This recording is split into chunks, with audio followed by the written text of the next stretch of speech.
Meeting of the committee will come to order. We're going to start off this markup with opening statements, and without objection, the chair and the ranking member will have 5 minutes, and each member thereafter will be given 1 minute for opening statements. Today, this committee has a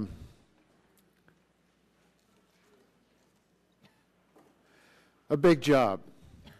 Our nation's economy is floundering, and we need to respond.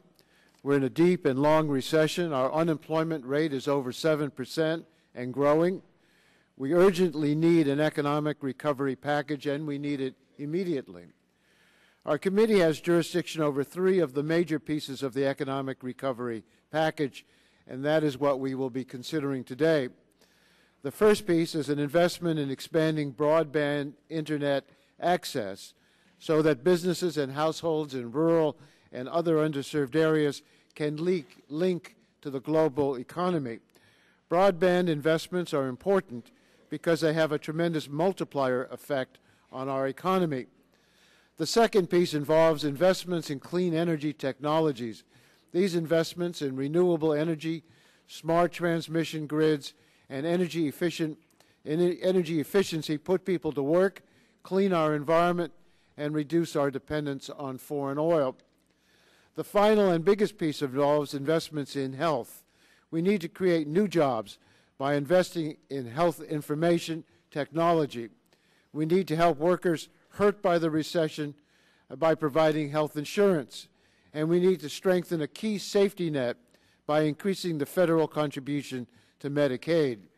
Taking these steps, especially raising the federal Medicaid contribution, will increase state spending and help our economies recover. This is a lot to do, but it is essential.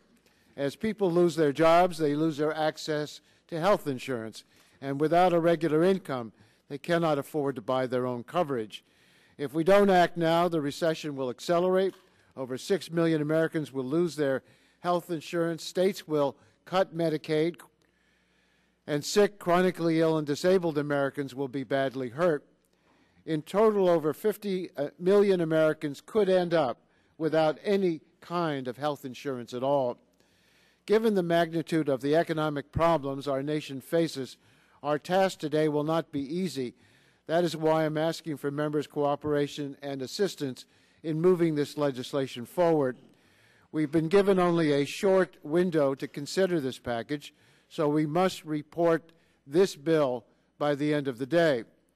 Like many members on both sides of the aisle, I wish that we could have taken more time, but this is not an option. I've discussed this situation with Mr. Barton. I've told him that my intention is to allot no more than 2 hours to consideration of the broadband provisions, no more than 2 hours to consideration of the energy provisions, and no more than 6 hours for consideration of the health provisions. And I hope we can move faster than this. But I am committed within the time we have available to allow members the chance to offer and debate the most important amendments. In the interests of the committee, the Congress, the uninsured, the economy, and the American people, I urge us all to act pragmatically, quickly, and with mutual resolve to pass this legislation and start our nation on the path to economic recovery. Mr. Barton, I want to recognize you for opening statement.